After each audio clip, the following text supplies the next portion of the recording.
நாம் விழும்போது நம்மை தூக்கும் கரம் யாருடையது? பாவத்தில் விழுந்தால் சாத்தானின் சதிகார கரம், பரிசுத்தத்தில் விழுந்தால் பிதாவின் அதிகார கரம். ஒரு கரத்தால் பிதாவை பற்றி கொண்டு மறுகரத்தால் வேத வாளை ஏந்தி கொண்டால் பிசாசையும் வதைக்கலாம், சுவிசேஷமும் விதைக்கலாம். அப்பால போ சாத்தானே, அப்பால போ சாத்தானே, பெருமை கொண்டவன் நீதானே, தள்ளப்பட்டவன் நீதானே. நான் இருப்பது இயேசுவின் ரத்த கோட்டதா, என்ன நெருங்கி நானே போவது பாதாளந்தான். சிலுவையில் உன்னை ஜெயித்தவர் எங்க அப்பாதா, அந்த ஜெய கிறிஸ்து இயேசுவுக்கு பிள்ளை நானுதான். அப்பால போ சாத்தானே, பெருமை கொண்டவன் நீதானே, தள்ளப்பட்டவன் நீதானே. நான் இருப்பது இயேசுவின் ரத்த கோட்டதா, என்ன நெருங்கி நானே போவது பாதாளந்தா. சிலுவையில் உன்னை ஜெயித்தவர் எங்க அப்பாதா, அந்த ஜெய கிறிஸ்து இயேசுவுக்கு பிள்ளை நானுதான். எல்லாருமே சிறந்திருக்கணும்னு தான் விரும்புகிறோம். இந்த சிறந்திருக்கிறதுக்கு சாத்தான் தான் தடையாக இருப்பான். இன்னைக்கு நம்ம பார்க்க போகிறதே சாத்தானை பற்றி தான் பார்க்க போகிறோம். ஏன்னா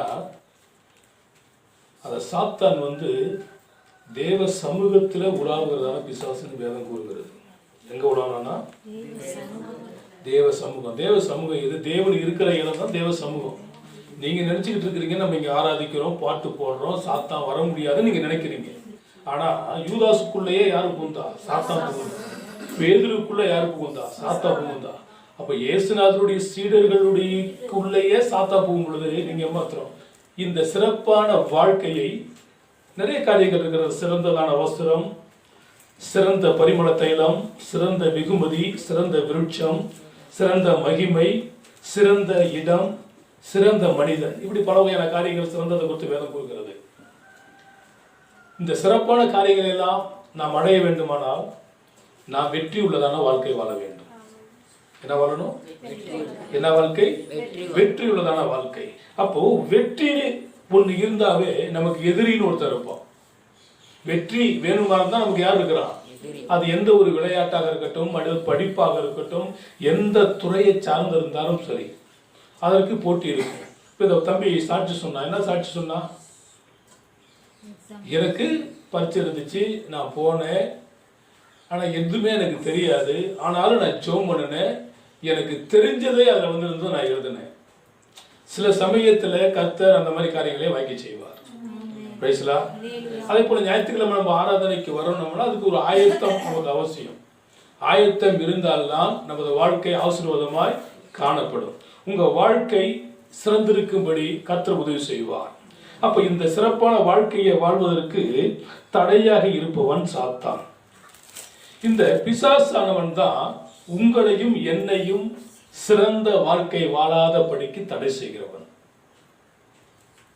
நல்ல வாழ்க்கை வாழாதபடி தடை செய்கிறவன் சாத்தான் என்றும், சத்துரு என்றும், குற்றம் சாட்டுகிறவன் என்றும் இவன் அழைக்கப்படுகிறான்.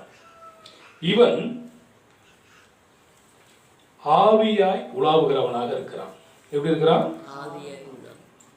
அதே சமயத்தில் ஆழ்த்தத்துவம் உள்ளவனாகவும் காணப்படுகிறான். அதே சமயத்தில் திரித்துவம் உள்ளவனாகவும் இந்த சாத்தான் காணப்படுகிறான். இந்த சாத்தான் என்றதான சொல் 1 நாளாகமம் 21ஆம் அதிகாரம் 1 வசனத்திலே சாத்தான் என்கிறதான பெயர் வருகிறது. இவருடைய காரியங்களை குறித்து, இவருடைய உரையாடல்களை குறித்து யோபுவின் புத்தகத்துல 1ஆம் அதிகாரம் 6வது வசனத்துல சொல்லப்பட்டிருக்கிறது. அதை வாசியுங்கள். ஒரு நாள் தேவபுத்திரர் கர்த்தருடைய சந்நிதியில் வந்து நின்ற பொழுது சாத்தானும் அவர்கள் நடுவே வந்து நின்றார். எங்க நின்னா? தேவ சமூகத்துல தேவபுத்திரர்கள் வந்து நிற்கும் பொழுது சாத்தானும் அவர்கள் வடிவில் வந்து அவர்கள் நடுவில் என்ன பண்ணினா நின்றார். அப்ப நம்ம நினைக்கிறோம் சாத்தான் எப்படி வருவான்? நான் ஜெபிக்கிறேனே, துதிக்கிறேனே, ஸ்தோத்திரம் பண்றேனே. பிசாசும் ஸ்தோத்திரபடி ஏறெடுக்குது, பிசாசும் பிரசங்கம் பண்ணுது, பிசாசும் ஜெபிக்குது. இதுக்கெல்லாம் வேதார ஆதரவு. அப்போ இந்த ஆண்டிலே ஆண்டவர் நமக்கு கொடுத்த வாக்குத்தத்தம், உன்னை சிறந்திருக்கும்படி செய்வேன். சொல்லுங்க. உபாகமம் 26:19. உபாகமம் 26:19 சொல்லுகிறது, உன்னை சிறந்திருக்கும்படி செய்வேன். நாம் சிறந்ததான வாழ்க்கையை வாழ்வதற்கு தடையாக இருப்பவன் சாத்தான். சாத்தான் என்றும் சத்துரு என்றும் குற்றம் சாட்டுகிறவன் என்றும் அழைக்கப்படுகிறான். 1 நாளாகமம் 21 முதல் வசனத்திலே சாத்தான் என்று அழைக்கப்படுகிறான். யோபுவின் புத்தகம் 1 வசனத்திலே தேவ புத்திரர்கள் தேவ சந்நிதியில் வந்து நின்ற பொழுது சாத்தானும் அவர்கள் வடிவில் வந்து நடுவில் வந்து என்ன பண்ணினா நின்றான். இதுல இருந்து இந்த பிசாசானவனுக்கு வல்லமைகள் இருக்கிறது என்பது நமக்கு தெரிகிறது. அவன் பேசுகிறவனாய் யோபுவை சரீரம் முழுவதும் வியாதி உள்ளவனாய் மாற்றினதிலிருந்து பல சம்பவங்கள் யோபுவின் புத்தகத்தில் இருக்கிறதை குறித்து அவனுக்கு வல்லமை இருக்கிறது என்பதை நாம் தெரிந்து கொள்ளலாம். மத்தேயு சுவிசேஷத்துல 4:1-11 வசனங்களை நீங்கள் வாசிக்கிறதான வேளைகளிலே இயேசு கிறிஸ்து 40 நாட்கள் உபவாசம் இருக்கும் பொழுது அவர் சோதிக்கப்படும்படி பரிசுத்த ஆவியினாலே வனாந்தரத்துக்கு கொண்டு போகப்பட்ட பொழுது சாத்தான் அவர் என்ன பண்ணினான்? சோதித்தான். வேத வசனங்கள் மூலியமாய் நீ தேவனுடைய குமாரனா இப்படி எல்லாம் பல காரியங்களை சொல்லும் பொழுது ஆண்டவர் சொன்னார், உன் தேவனாகிய கர்த்தரை பரிச்சைப்படாதே, அப்பாலே போ. சொல்லுங்க, அப்பாலே போ. ஆமா, அப்படி சொல்லணும் வாயை திறந்து. இல்லாவிட்டா உங்க வாழ்க்கையை கெடுத்துருவான். குடியை கெடுக்கிறவன் தான் பிசாசு. நல்லா இருந்தா அவனுக்கு பிடிக்காது. எனவே இந்த பிசாசுக்கு நீங்கள் எதிர்த்து நிற்கிறவர்களாய் காணப்பட வேண்டும். இந்த பிசாசுடைய மறுபெயர்கள் பெயர் செபுல் என்று சொல்லப்படுகிறது. என்னவா? பெயர் செபுல். பெயர் செபுல்னா பூச்சிகளின் தலைவன் என்று அதனுடைய பொருள். இரண்டாவது பொல்லாங்கன் என்று சொல்லப்பட்டிருக்கிறது. யாரு? பொல்லாங்கன். பொல்லாங்கன்னா என்ன? அது காரணமே இல்லாம நம்ம என்ன பண்ணுவோம்? எதையாயிலும் சொல்லி ஒரு பகையை உண்டாக்குவோம். அது மாத்திரமல்ல, இவ்வுலகத்தின் அதிபதி என்று சொல்லப்பட்டிருக்கிறது. இந்த பிசாசு யாரு? அது இயேசு கிறிஸ்து பயன்படுத்துகிறார். இவ்வுலகத்தின் அதிபதி வருகிறான், அவனுக்கு உண்டானது ஒன்றும் என்னிடத்திலே இல்லை. அவன் இந்த உலகத்தினுடைய அதிபதி. ஆகாய பிரபு என்று அவன் சொல்லப்படுகிறான். யாரு? ஆகாயத்தினுடைய பிரபு. அந்தகார லோகாதிபதி. இந்த பிசாசுடைய பேர் என்னது? அந்தகார லோகாதிபதி. கெர்ச்சிக்கிற சிங்கம். அது மாத்திரமல்ல, வலு சர்பம். இதையெல்லாம் பிசாசனுடைய பெயர்களாய் வேதம் கூறுகிறது. இந்த பிசாசானவன் தான் உங்கள் வாழ்க்கையை நன்றாக இராதபடி, உங்கள் வாழ்க்கை சிறந்திருக்காதபடி தடைகளை பண்ணுகிறதான இந்த பிசாசை நீங்கள் எதிர்த்து நிற்க வேண்டும். இதுக்கு ஒரு அல்லலையா நீங்களே சொல்லியிருக்கணும். எதுக்கு சொல்லியிருக்கணும்? பிசாசனை எதிர்த்து நிற்கிறவர்களா இருக்கணும். அந்த பிசாசை எதிர்த்து நின்னாதான் உங்க வாழ்க்கை எப்படி இருக்கும்? சிறந்திருக்கும், ஜெய உள்ள வாழ்க்கையா இருக்கும். இல்லை என்றால் பிசாசனவன் உங்களை பிடித்து என்ன பண்ணிடுவான்? நசிக்கிடுவான். எனவே உங்க வாழ்க்கை ஜாக்கிரதை உள்ளவர்களாக இருக்க வேண்டும். இவன் செய்கிறதான 2 காரியங்கள். 1, தீமையை செய்ய ஏவுவான். என்ன பண்ணுவான்? ஆமா, அது உங்களுக்கும் தோணும், அடுத்தவங்களுக்கு செய்யறதுக்கும் தோணும். திடீர்னு உங்க குடும்பத்துல ஒரு பிரச்சனை வந்துருச்சு, வீட்டுக்காரர் சண்டை போட்டாரு, அல்லது அக்கா பக்கம் சண்டை வந்துருச்சு, இதுக்கு மேல நம்ம இந்த உயிரோட கூட நம்ம இருக்க வேண்டாம், என்ன பண்ணிடுவோம்? செத்துருவோம் அப்படின்னு சொல்லி தற்கொலைக்கு தூண்டுவது இந்த பிசாசனுடைய வேலை. கரண்ட்ல கை வச்சிருவோம், ஃபேன்ல தலை வச்சிருவோம், ட்ரெயின்ல தலை வச்சிருவோம் அப்படின்னு வந்து பிசாசு உங்க வாழ்க்கை கெடுப்பான். இப்படி அவங்ககிட்ட ஏவுதலை தருவான். ஜாக்கிரதையா இருக்க வேண்டும். தோணிருக்கா? தோணிருக்கா? தோணிருக்கா இல்லையா? தோணும். இதெல்லாம் யார் தூண்டுறது? தூண்டி விட்டு வேடிக்கை பார்க்கறான் பிசாசு. அதனால நீங்க ஜாக்கிரதை உள்ளவர்களாக இருக்க வேண்டும். 2வது, மனுஷருக்குள்ள இந்த சாத்தம் புகுந்துருவான். யாருக்குள்ள புகுந்துருவான்? யாருக்குள்ள புகுந்தான்னு உங்களுக்கு சொன்னேன். யூதாசுக்குள்ள சாத்தான் புகுந்தான். பேதுருவை பார்த்து ஆண்டவர் கடிந்து கொண்டார், அப்பாலே போ சாத்தானே. அப்போ சாத்தான் என்பவன், பிசாசு என்பவன், குற்றம் சாட்டுகிறவன், சத்துரு என்பவன் எப்படி வேணுமானாலும் ஒரு மனுஷனுக்குள்ள நுழையலாம். அவன் உங்களுக்குள்ள நுழையாதபடி நீங்க வேலையடிச்சு உங்களை காத்துக்கொள்ள வேண்டியது உங்களுடைய கடமை. அப்படி காத்துக்கிட்டீங்கன்னா உங்க வாழ்க்கை சிறந்திருக்கும். இல்லை என்றால் சிறந்து இருக்காது. உங்க வாழ்க்கை சிறந்து இருக்கிறதோ சிறந்து இருக்காததோ உங்களுடைய கடத்துல தான் இருக்கிறது. என்னடா வருஷத்துக்கு முதல் நாளே சாத்தானை பற்றி பேசுகிறார் என்றால் இந்த சாத்தானை பற்றி பேசும்படியாகத்தான் அதுக்கு ஒரு உந்துதல் வந்தது. இந்த பிசாசு எப்படியெல்லாம் நுழைய முடியும்? எந்த இடத்துல பாவம் இருக்குதோ அந்த இடத்துல சாத்தான் இருப்பான். என்னதுங்க? எந்த இடத்துல பாவம் இருக்குதோ அங்கே சாத்தான் இருப்பான். அப்போ பாவம் இருக்கிறதான வாழ்க்கைய சிறந்த வாழ்க்கையா இருக்காது. உண்மைதானா? உண்மைதானா இல்லையா? பாவம் இருக்கிற வாழ்க்கை சிறந்த வாழ்க்கையா இருக்காது. அப்ப உங்களிடத்துல என்ன குறைகள் இருக்குதோ, குற்றங்கள் இருக்குதோ, பாவங்கள் இருக்கிறதோ அவைகள்லாம் இயேசுவின் நாமத்தினால மாற வேண்டும். இரண்டாவதாக, எந்த இடங்கள் எல்லாம் மந்திரங்கள் செய்யப்படுகிறதோ அந்த இடத்துல சாத்தான் இருப்பான். எங்கே மந்திரம் செய்யப்படுகிறதான இடங்களிலே சாத்தான் இருப்பான். குட்டி சாத்தானை என்ன பண்ணி விடுவாங்களா? ஏவி விடுவார்கள். அதனால ஒரு தேவனுடைய ஊழியக்காரர் தொட்டண்ணா என்கிற ஒரு ஊழியக்காரரை கூட நீங்க கேள்விப்பட்டிருக்கலாம். அவர் ஒரு பெண்ணுக்கு, கிறிஸ்தவ பெண்ணுக்கு ஏவுதலை பண்ணி எப்படியாகிலும் அவனை கொண்டு விட வேண்டும் என்று முயற்சி பண்ணி பல முறையில் மந்திரங்களை ஏவி விட்டார். ஆனாலும் இந்த குட்டிச்சாத்தான் போயிருக்கு, அந்த எஸ்தர் என்கிறதான பெண்ணை தொட முடியவில்லை. மீண்டும் அவன்கிட்ட வந்து பல முறை பண்ணி பார்த்துருக்கிறான். அப்போ இவனுக்கு ஒரு எண்ணம், நான் எத்தனையோ மந்திர தந்திரங்களை பண்ணியிருக்கிறேன், ஆனால் இந்த பெண்ணுக்கு விரோதமாக என்னால் செய்ய முடியவில்லையே. அப்ப இந்த மந்திர தந்திரங்களை விட அவர் ஆராதிக்கிற தேவன் பெரியவர் என்பதை உணர்ந்து அவன் மனம் திரும்பினான். அவர் தான் தொட்டான். பேசலாம் சொல்லுங்க. அப்புறம் மந்திரம் தந்திரங்கள்லாம் இயேசு கிட்ட பலிக்காது. ஒரு பக்தன் பாடுகிறார், மந்திர சூனியம் செய்வினை தட்டுகள் எல்லாவற்றையும் தகர்த்தெறிவார். 23 சொல்லுகிறது, இஸ்ரவேலுக்கு விரோதமான மந்திரமும் யாக்கோபுக்கு விரோதமான குறிசொல்லுதலும் இல்லை. அப்போ இந்த மந்திர தந்திரங்களுக்கு எல்லாம் நீங்கள் எதிர்த்து நிற்கணும். அப்பதான் உங்க வாழ்க்கை சிறந்த வாழ்க்கையாய் மாறும். தவம் செய்யும் பொழுது பிசாசு வருவான். என்ன பண்ணும் பொழுது? தவம் செய்யும் பொழுது முனிவர்களிலேயே மிகப்பெரிய ஒரு முனிவர் யார் என்று அழைக்கப்படுகிறார் சொல்லுமா? விஸ்வாமித்திரர். அந்த விஸ்வாமித்திரர் தவம் செய்யும் பொழுது கூட பல சோதனைகள் அவருக்கு வந்தது.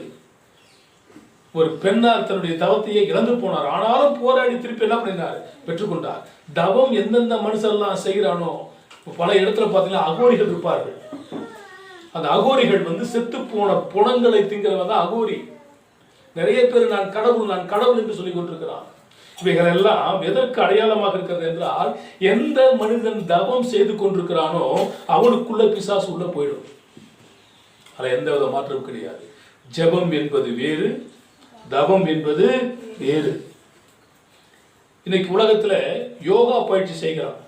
இந்த யோகா பயிற்சி எல்லாம் ஸ்கூல்ல கட்டாயப்படுத்தணும்னு நினைக்கிறான். இதே ஒரு பிசாசுனுடைய வழிபாடு என்பது நிறைய பேருக்கு தெரியாது. யோகா பண்ணுகிற பயிற்சியே பிசாசுனுடைய காரியங்களில் ஒன்று. அதில் கிறிஸ்தவர்கள்லாம் இந்த யோகா பயிற்சி பண்ணக்கூடாது. வேற எத்தனையோ உடல் பயிற்சி இருக்கிறது, அவைகளை நீங்கள் பண்ணினால் போதும். உடல் பயிற்சியிலேயே சிறந்த பயிற்சி நீச்சல், சைக்கிளிங். இது 2 ஒழுங்கா பண்ணினாவே வேற எதுவுமே தேவையில்லை, எந்த வியாதி வராது. ஹல்லேலூயா. அதற்கடுத்து ஆவிகளை அடுத்தவங்களுக்கு டிரான்ஸ்ஃபர் பண்ணுவது, மாற்றி அமைப்பது. என்னுடைய குல தெய்வம் இது பாரம்பரியமா நாங்க கும்பிட்டுக்கிட்டு இருக்கிறோம், இப்போ இவருக்கு கடைசி காலமா இருக்கிறது, இந்த ஆவி என்னுடைய மகனுக்குள்ள போகணும்னு சொல்லி ஒப்பு கொடுத்துருவாங்க. அப்படி எந்த குடும்பங்களில் அந்த ஆவிகள் ஒப்பு கொடுக்கப்படுகிறதோ அந்த இடத்துல என்ன இருக்கும்? அந்த பிள்ளைகளுக்குள்ளாக அனுப்புவாங்க. நீங்க பார்த்துருக்கலாம். அதனுடைய பெயர்களெல்லாம் நான் சொல்ல விரும்பல.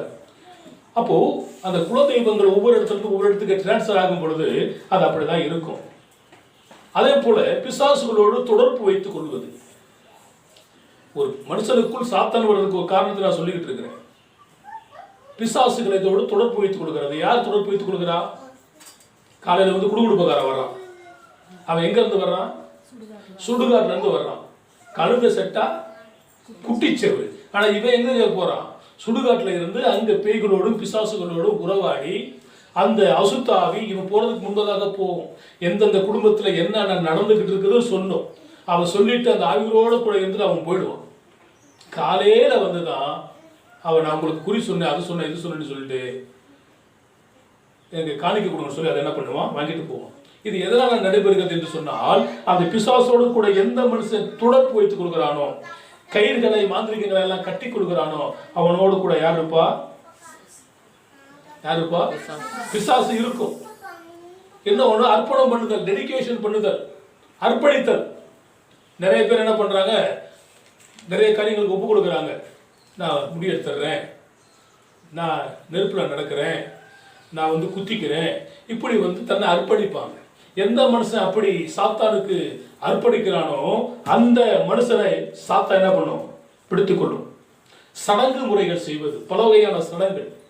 நான் அந்த சடங்கு செய்கிறேன், இந்த சடங்கு செய்கிறேன்.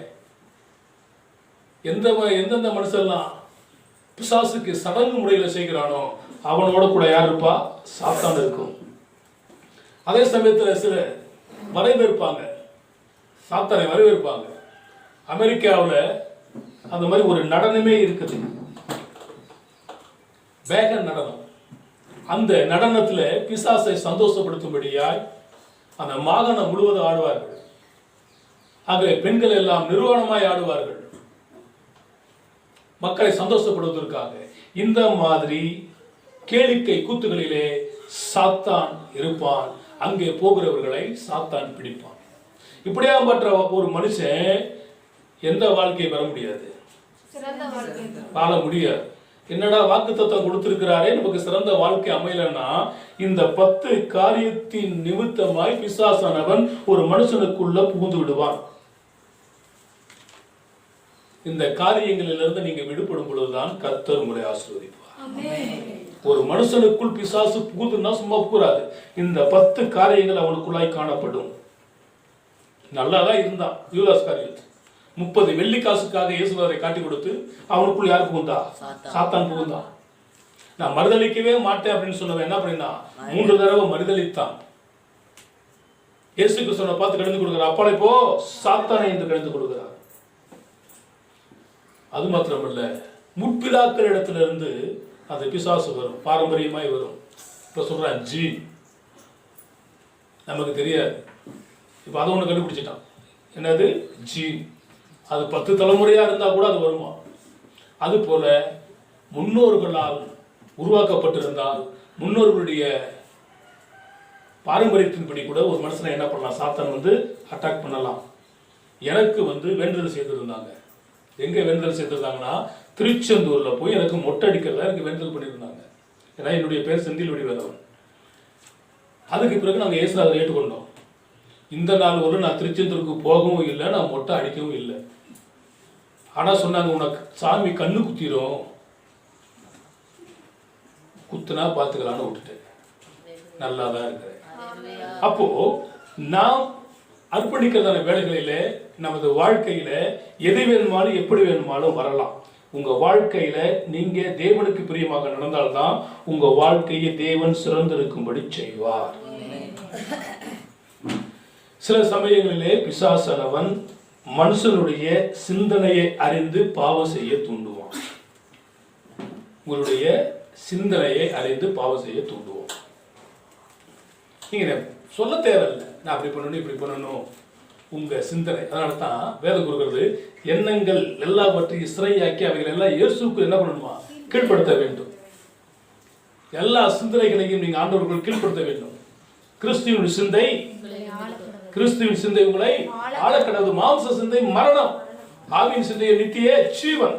எனவே உங்கள் சிந்தையை பிசாசு அறியாதபடிக்கு, அப்படி அறிந்திருந்தால் மகிமையின் கிறிஸ்துவை அவர்கள் சிலுவையிலே அறைந்திருக்க மாட்டார்களே. ஏன்னா அந்த சிலுவையினுடைய வெற்றியில் தான் சாத்தானுடைய தோல்வி இருக்கிறது என்பது பிசாசுக்கு தெரியாது. அதனால்தான் அவரை பிடித்து என்ன பண்ணினான்? சிலுவையிலே அறைந்து கொல்லும்படி, அடக்கம் பண்ணும்படி அவன் எத்தனை பண்ணினான்.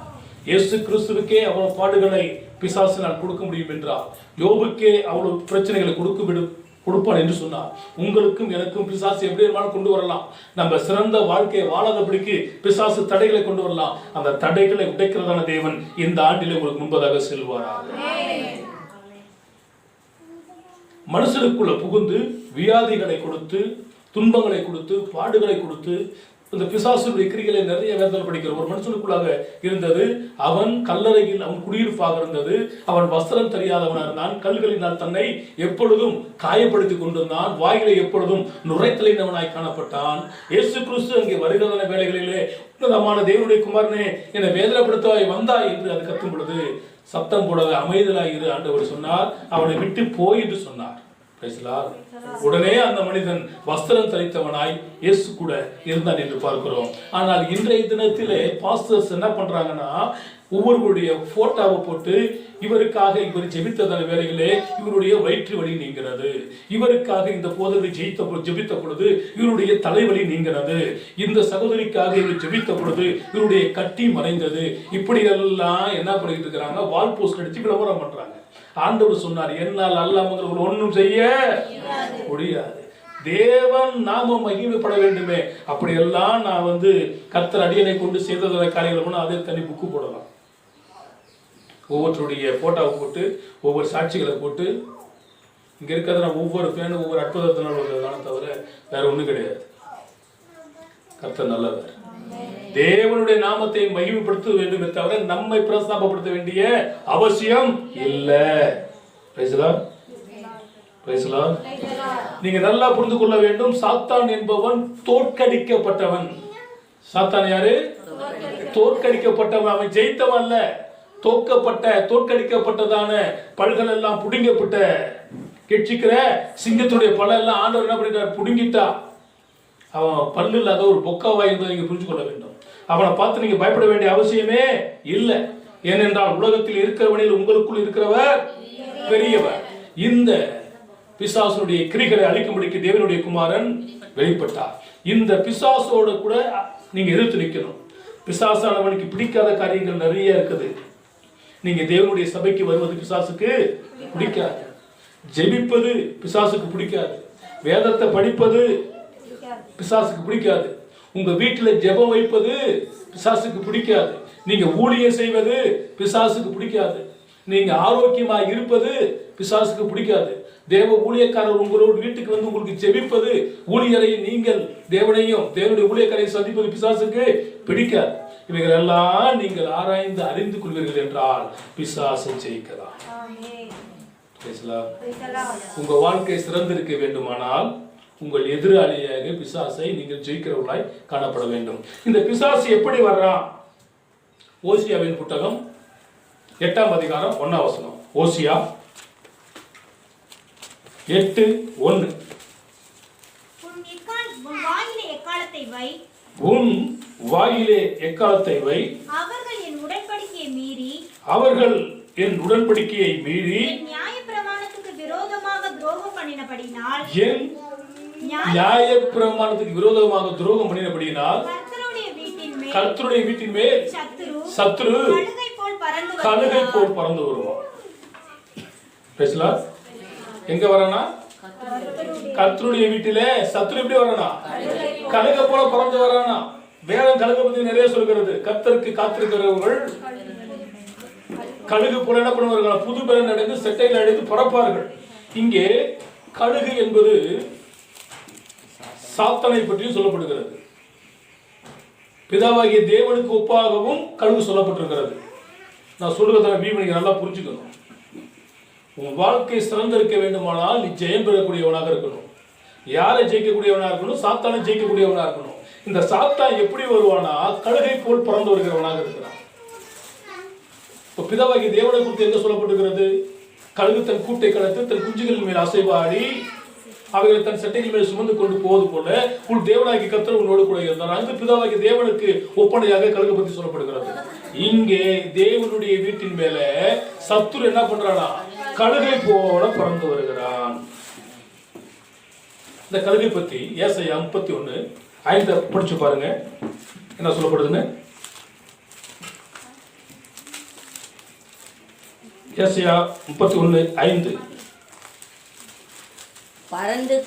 பறந்து காக்கிற பட்சியை போல சேனைகளின் கர்த்தர் எருசலேமின் மேல் ஆதரவாக இருப்பார். அவர் அதை காத்து தப்ப பண்ணுவார். கழுகு போல பிசாசானவன் வந்தாலும் இந்த கழுகு மனுஷனை தூக்கிட்டு போயிடும். கழுகு பாம்பை தூக்கிட்டு போகும். கழுகு சில சமயத்துல குட்டி கரடிகளையும் குட்டி சிங்க குட்டிகளையும் எல்லாத்தையும் தூக்கிட்டு போயிடும். மனுஷனையே தூக்குவதுனா எப்படி இருக்கும்? குழந்தைகளோட தூக்கிட்டு போயிடுது. அப்படி தூக்குறதான வேலைகளில் உங்களை கெடுக்க நினைக்கிறதான அந்த பிசாசு வருகிறதான வேலைகளிலே ஆண்டவர் பறந்து காக்கிற பட்சியை போல இருந்து இந்த ஆண்டிலே உங்களை பாதுகாப்பார். அப்போ அவன் கழுகு போல வரலாம். அவர்களுக்கு தப்புவிக்க தேவன் பறந்து காக்கிற பட்சியை போல் உங்களோடு கூட இருப்பாராக.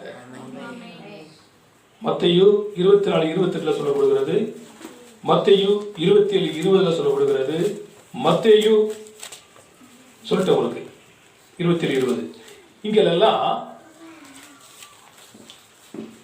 பிணம் எங்கேயோ கழுகு அங்கே இருக்கும் என்று சொல்லப்படுற இயேசுநாதர் எங்கே இருக்கிறாரோ அங்கே நாம் எல்லாம் இருக்க வேண்டும் என்பதை நீங்கள் அறிந்து கொள்ள வேண்டும். இரண்டாவதாக சிங்கம் எப்படி வருகிறான்? ஓசியா புத்தகத்திலேயே 8ஆம் அதிகாரத்தில் 3ஆம் வசனத்தை வாசித்து பாருங்களேன்.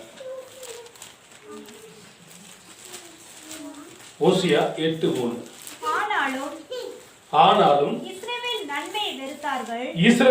நன்மையை வெறுத்தார்கள். சத்ரு அவர்களை என்ன பண்ணுவான்? அப்போ சாத்தான் உங்களை அப்படியே விட்டுற மாட்டான். ஏன்னா அந்த சாத்தானுடைய பிடியில் இருந்து அவனுடைய கைகளில் இருந்துதான் உங்களை என்னையும் தேவன் மீட்டு இருக்கிறார் இல்லையா? உங்க சிந்தனை இங்க கொண்டு வாங்க. பிசாசுக்கு விட்டுறாதீங்க. இந்த பிசாசு எப்படி வரானா? தொடர்ந்து வர்றானா. எப்படி வரா? எப்படியாக உங்களை அவன் கொண்டு போயிடணும். ஏன்னா பிசாசுடைய பிடிகளில் இருந்து தான் ஆண்டவர் உங்களை என்னை மீட்டு இருக்கிறார். சிங்கத்தின் வாயிலிருந்து நான் ரட்சிக்கப்பட்டேன்னு சொன்னேன். நாம் ஜாக்கிரதை உள்ளவர்களாக இருக்க வேண்டும். சரி போனா போட்டு நான் விட்டுற மாட்டான்.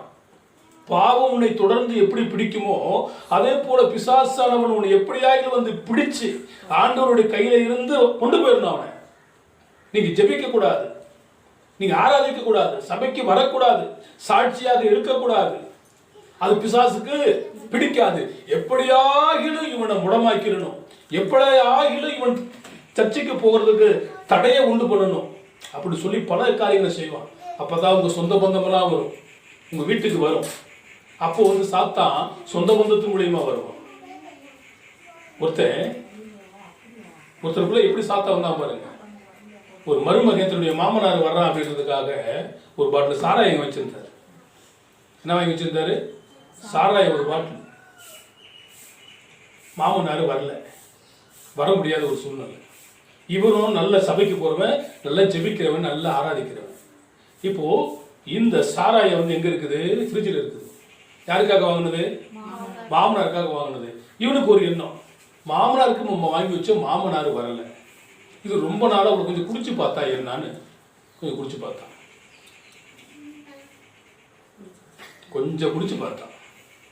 அப்புறம் என்ன பண்ணினா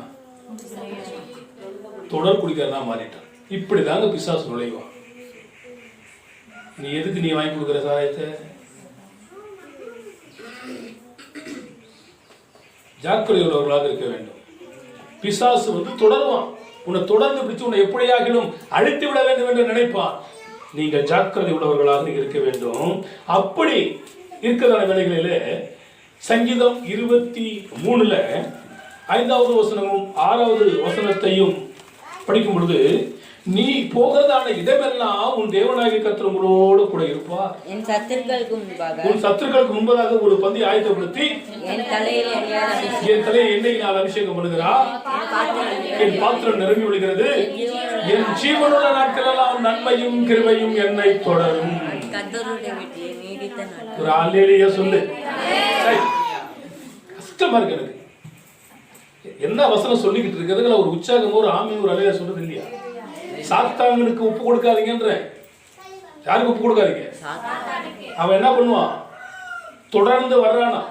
அப்படி தொடர்ந்து பிசாசு வந்தாலும் இங்க என்ன சொல்கிறது? உன் சத்துருக்கு முன்பதாக பந்தியை ஆயத்தப்படுத்தி என் தலை எண்ணெயினால் அபிஷேகம் பண்ணுகிறா, என் பாத்திரம் நிரம்பி விழுகிறது, ஜீவனுள்ள நாட்கள் எல்லாம் நன்மை கிருபை என்ன. அப்படி தொடர்ந்தாலும் உங்க வாழ்க்கை சிறப்பா மாறும்.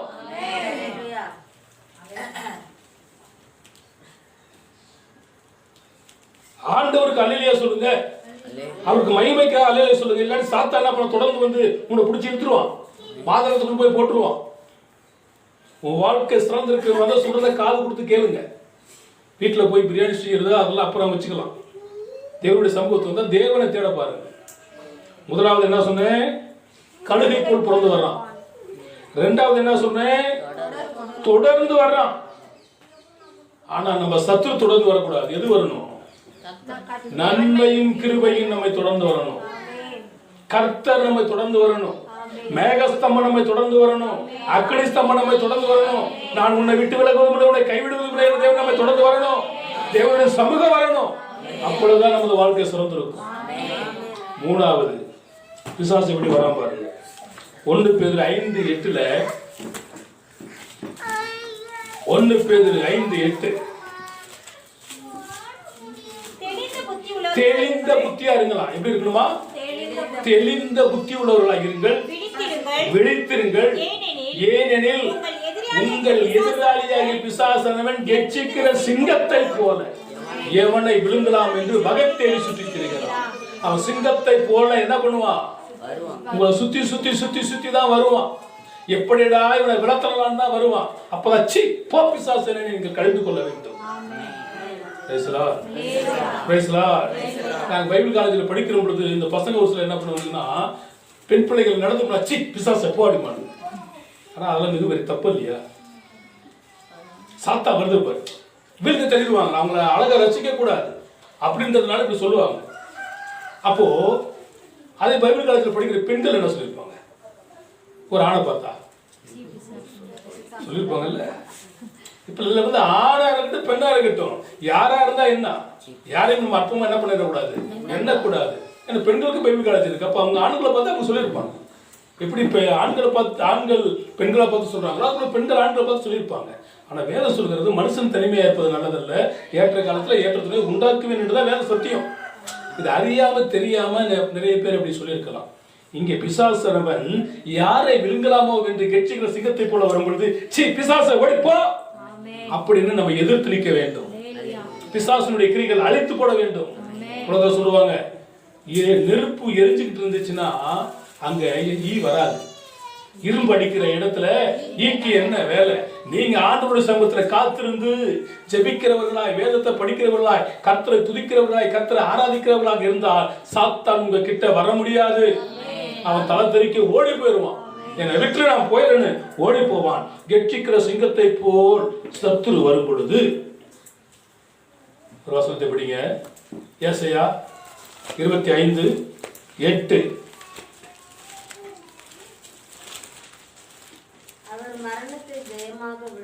அவர் மரணத்தை ஜெயமாக விழுங்குவார். கர்த்தராகிய தேவன் எல்லா முகங்களிலும் இருந்து கண்ணீரை துடைத்து தமது ஜனத்தின் நிந்தையை பூமியில் இராதபடி முற்றிலும் நீக்கி போடுவார். யார் சொன்னா? கர்த்தரே சொன்னார். அப்ப சாத்தான் கெர்ச்சிக்கிற சிங்கத்தை போல வந்தாலும் மரணத்தை ஜெயமாக விழுங்கிய தேவன் உங்களோடு கூட இருக்கிறார். மரணமே உன் கூறி எங்கே, பாதாளமே உன் ஜெயம் எங்கே? கர்த்தராகிய இயேசு கிறிஸ்துவின் நாமத்தினால் நமக்கு ஜெயம் கொடுக்கிற தேவனுக்கு, ஜெயம் கொடுக்கிற தேவனுக்கு, ஜெயம் கொடுக்கிற தேவனுக்கு. ஏனென்றால் அவர் யூதா கோத்திரத்தின் சிங்கமாய் இருக்கிறார். கர்த்தராகிய ஆண்டவர் எனக்கு துணை செய்கிறார், ஆகையால் நான் வெட்கப்பட்டு போவதில்லை. பிசாசு உங்களை எதிர்த்தினாலும் அவன் ஜெயம் எடுக்க முடியாது. ஜெயம் நம்முடையது.